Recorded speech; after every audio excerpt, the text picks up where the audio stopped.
오늘 함께 보실 하나님의 말씀은 빌립보서 2장 19절에서 24절 말씀입니다. 말씀을 나누기 전 먼저 카리스를 준비해 주시기 바랍니다.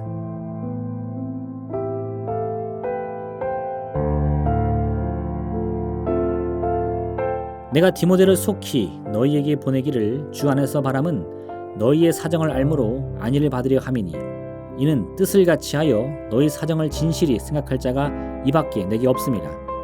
그들이 다 자기 일을 구하고 그리스도 예수의 일을 구하지 아니하되 디모데의 연단을 너희가 안 하니 자식이 아버지에게 행함같이 나와 함께 복음을 위하여 수고하였느니라. 그러므로 내가 내 일이 어떻게 될지를 보아서 곧 이 사람을 보내기를 바라고 나도 속히 가게 될 것을 주 안에서 확신하노라. 아멘.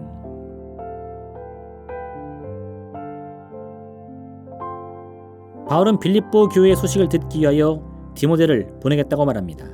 그러면서 지금 바울은 디모데야말로 누구보다 온 마음을 다하여 빌립보 교회의 사정을 염려하고 있다고 말합니다. 바울이 보기에 자신의 마음과 같이 빌립보 교회를 염려한 사람은 아무도 없었습니다.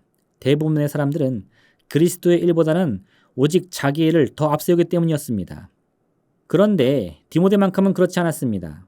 그는 바울이 보기에도 흡족할 만큼 교회 일에 전심을 다하는 사람이었습니다. 이에 바울은 디모데를 신뢰하여 자신을 대신하여 그를 빌립보 교회에 보내기로 결정한 것이었습니다. 다른 사람과의 관계에 있어서 이 신뢰라는 것은 참으로 얻기가 힘듭니다.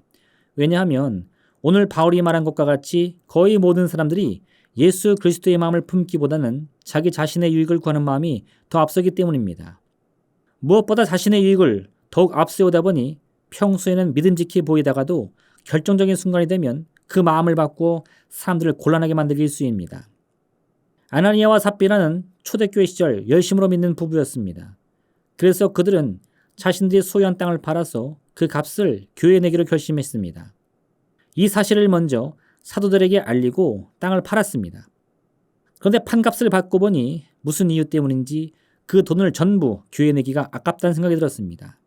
아마도 그 땅의 값이 부부가 생각했던 것보다 훨씬 더 비쌌던 것은 아닐까 생각됩니다. 어쨌든 부부는 함께 말을 맞추고 판값의 일부를 감추었습니다. 그리고는 사도들에게는 자신들이 가져온 돈이 땅을 판 값의 전부라고 말한 작정이었습니다. 먼저 아나니아가 베드로 앞에 가서 돈을 내밀며 땅을 판 돈 전부를 가져왔다고 말합니다. 베드로는 그에게 어찌 사탄이 그 마음에 가득하여 성령을 속이느냐며 호통을 쳤고 그 순간 아나니아는 그 자리에 쓰러져 숨을 거두었습니다. 남편이 돌아오지 않자 아내가 교회를 찾아왔습니다. 어찌된 일인지 물으려고 하자 베드로가 먼저 그녀에게 남편이 가져온 돈이 땅을 판 돈의 전부인지 물었습니다. 삽비라는 남편과 말을 맞추었기 때문에 그렇다라고 대답을 합니다. 베드로는 또다시 크게 노하며 어찌하여 두 부부가 함께 주님을 시험하느냐고 소리치자 삽비라 역시 그 자리에서 쓰러져 숨을 거두고 말았습니다. 아나니아와 삽비라 이 부부는 예수님을 알지 못하는 불신자들이 아니었습니다. 그들은 참으로 힘들고 어렵던 초대교회를 섬기는 신실한 부부였습니다. 그러한 믿음이 있었기 때문에 어려운 교회를 위해 자신들이 소유한 땅을 팔아 그 값을 교회에 내기로 결정했던 겁니다. 그런데 막상 땅을 팔고 그 돈을 직접 손에 넣어보니 약속대로 그 돈을 전부 교회에 가져가는 일이 너무 아깝다는 생각이 든 것입니다. 이 결정적인 순간 이 부부들은 그리스도 예수의 일이 아닌 자신들의 일을 더욱 앞세우기로 결정합니다. 베드로는 이런 부부의 결정이 단순히 돈 얼마를 감추는 일이 아니라 성령을 속이고 주님을 시험한 일이라고 말합니다. 그들은 처음부터 땅을 팔겠다는 약속을 하지 말던가 아니면 이후에 땅을 판 돈을 생각보다 많이 받았다고 느꼈다면 있는 그대로 솔직히 고백하며 땅이 생각보다 비싼 값에 팔려 그중 일부만 가져왔다고 했으면 될 일이었습니다. 그런데 그들은 자신들이 한 약속을 속이면서도 자신들이 행한 일에는 조금의 거짓도 없다고 말하는 것입니다. 이런 어리석음을 행하는 이유가 바로 누구보다 자기 자신의 안위와 유익만을 구하려고 하는 욕심 때문인 겁니다. 만약 디모데 역시 이러한 욕심이나 이기심이 있었다면 바울은 결코 그를 신뢰하지 못했을 겁니다. 하지만 바울이 이토록 강하게 디모데를 믿는다고 말하는 것은 디모데의 성품은 참으로 그리스도 예수를 무엇보다 그 중심에 둔 참된 신앙임을 우리는 알 수 있습니다. 이런 관계를 생각해 본다면 참된 신뢰란 결국 나보다 남을 더 앞세울 수 있는 용기라는 사실을 알 수 있습니다. 우리는 우리 자신의 문제를 위하여 나보다 하나님을 더 앞세울 때 하나님과 신뢰관계를 세울 수 있습니다. 사랑하는 딸의 죽음을 목격한 회당장 야이로에게 예수님은 두려워하지 말고 믿으라는 말씀을 주십니다. 사랑하는 오라버니의 죽음을 맞이한 두 여동생 마르다와 마리아에게 예수님은 내 오라비가 다시 살아날 것이라고 말씀하십니다. 이때 만약 그들이 예수님과 참된 신뢰관계를 맺고 있다면 자신들이 보고 듣고 느낀 바대로 판단하고 행동할 것이 아니라 예수님께서 하신 말씀을 의지하며 따랐을 것입니다. 그래서 예수님이 베드로에게 깊은 곳에 가서 그물 내리라 말씀하시자 이 베드로는 상식적으로는 갈릴리 바다의 어부라 어느 누구도 이 대낮에 깊은 곳 가서 그물 내리지 않겠지만 주님이 주신 말씀에 의지하여 자신만큼은 이번에 깊은 곳에서 그물 내리겠다 대답한 것입니다. 하나님을 믿는다는 것은 그리 특별한 것이 아닙니다. 우리 자신의 마음이나 생각 또는 계획이 있다 할지라도 그보다 앞서 하나님의 말씀과 섭리를 따르는 것입니다. 에스겔은 깊은 골짜기에 가득한 마른 뼈를 보았는데 하나님께서 이들이 다시 살 수 있겠느냐 물으시자 주님만이 아신다고 대답합니다.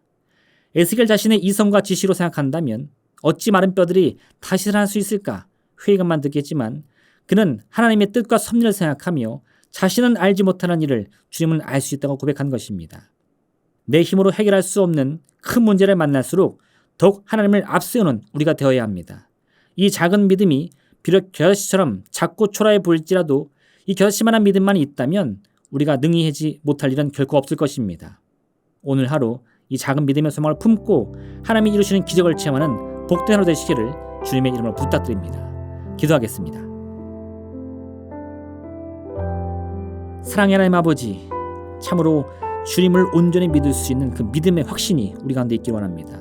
그 믿음의 크기가 비록 겨자씨처럼 아주 작고 초라해 보일지라도 그만한 믿음만 있다면 참으로 이 산을 들어 바다에 던지는 놀라운 기적을 반드시 체험하게 될 줄로 믿습니다. 오늘 하루 이 기적의 씨앗을 우리 마음 가운데 붓고 오직 주님을 믿고 의지하는 그 믿음 가운데 승리하는 우리 모두가 되게 허락하여 주옵소서. 예수님의 이름으로 기도합니다. 아멘. 하늘에 계신 우리 아버지, 아버지의 이름을 거룩하게 하시며 아버지의 나라가 오게 하시며 아버지의 뜻이 하늘에서와 같이 땅에서도 이루어지게 하소서. 오늘 우리에게 일용할 양식을 주시고 우리가 우리에게 잘못한 사람을 용서하여 준 것 같이 우리 죄를 용서하여 주시고 우리를 시험에 빠지지 않게 하시고 악에서 구하소서. 나라와 권능과 영광이 영원히 아버지의 것입니다. 아멘.